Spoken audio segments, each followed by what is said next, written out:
नमस्कार दोस्तों। आज हम लोग डिस्कस करेंगे कवच सिस्टम के बारे में।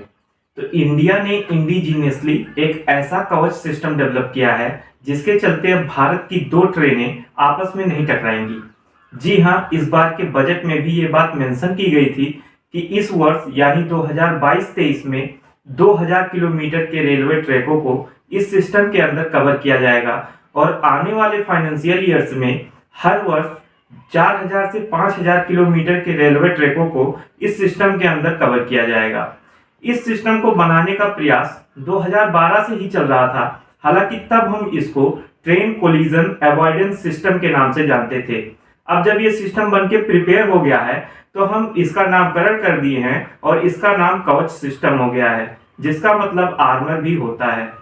सिंपली इसको समझें तो it is a set of electronic devices जिसमें हर एक ट्रेन के ऊपर RFID लगाया जाएगा, मतलब रेडियो फ्रीक्वेंसी आइडेंटिफिकेशन डिवाइस, जो कि हमें ये बताएगा कि ट्रेन किस ट्रैक पे चल रही है और किस सिग्नल को क्रॉस कर रही है। वहीं दूसरी ओर ट्रेन को GPS से भी कनेक्ट किया जाएगा। इसका मतलब ये है कि GPS भी हमें ये बताएगा कि ट्रेन किस ट्रैक पे चल रही है और किस सिग्नल को क्रॉस कर रही है। दोनों जानकारी जब आपस में क्रॉस चेक हो जाएगी तो इस जानकारी को nearest train collision avoidance station पे भेज दिया जाएगा। हालांकि जीपीएस के कंपैरिजन में इंडिया ने खुद का भी सिस्टम प्रिपेयर कर रखा है, तो उसको भी यूज किया जा सकता है।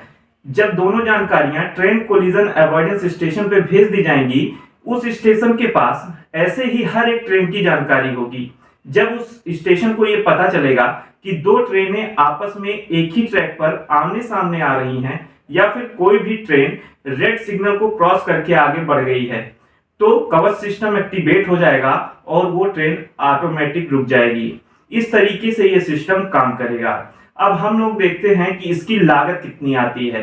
इंडिया के द्वारा इंडिजीनियसली डेवलप किए गए इस सिस्टम की लागत जहां 50 लाख पर किलोमीटर आती है, वहीं विदेशों में बनाए गए इसी सिस्टम की लागत 2 करोड़ पर किलोमीटर आती है। इसका मतलब हमारा वाला सिस्टम जो है ये बहुत ही ज्यादा अफोर्डेबल है इन कंपैरिजन टू फॉरेन। ठीक है, तो इतनी सारी बातें थी इसके कॉस्ट के बारे में और ये काम किस तरीके से करता है। अब इसका जो प्रशिक्षण किया गया वो सदर्न सेंट्रल रेलवे के हैदराबाद में किया गया, जिसमें कि हमारे रेल मिनिस्टर अश्विनी वैष्णव जी खुद ट्रेन में उपस्थित थे।